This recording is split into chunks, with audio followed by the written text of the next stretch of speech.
है गुरादी। आप श्री आनंदपुर में पर्व मनाते। एक बार एक भक्त जी ने विनय की, प्रभु मेरी भक्तानी के मन में संतान की बहुत लालसा है। यह प्रतिदिन 7-8 घंटे भजन करती है।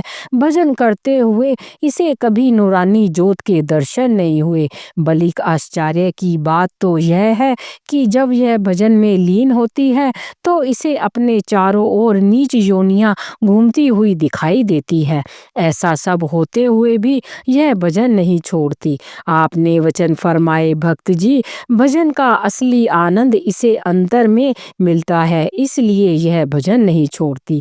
संतान की लालसा के संस्कार ना जाने कितने जन्मों से इसके अंदर में पल रहे हैं। एक अंधेरी गुफा में जो वर्षों तक बंद पड़ी हो, उसमें क्या होगा? भक्ति जी ने विनय की, महाराज उसमें सांप, बिच्छू और कई प्रकार के विषैले कीट पतंग उत्पन्न हो जाएंगे। आपने फरमाया, ऐसे ही जन्म जन्मांतरों से मन की गुफा में विषैले संस्कारों के कीट पतंगे उत्पन्न हुए हैं। जब उस गुफा में माचिस की एक तीली जला दी जाए, अर्थात रोशनी कर दी जाए, तो क्या होगा? वे सब रोशनी में उस गुफा में से बाहर निकलने के लिए भागेंगे।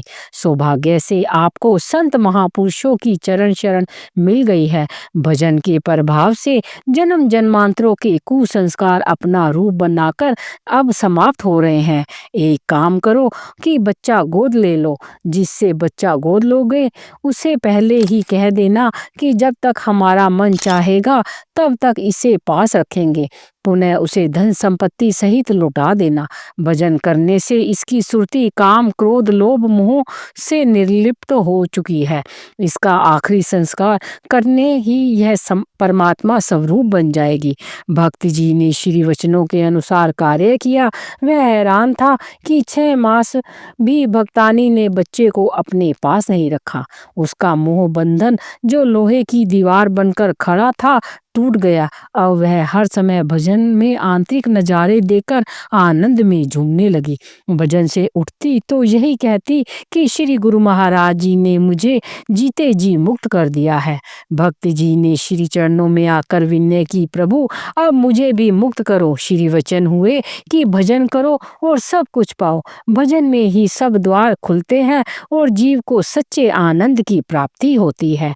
बोलो जयकारा बोल मेरे श्री गुरु महाराज जी की जय।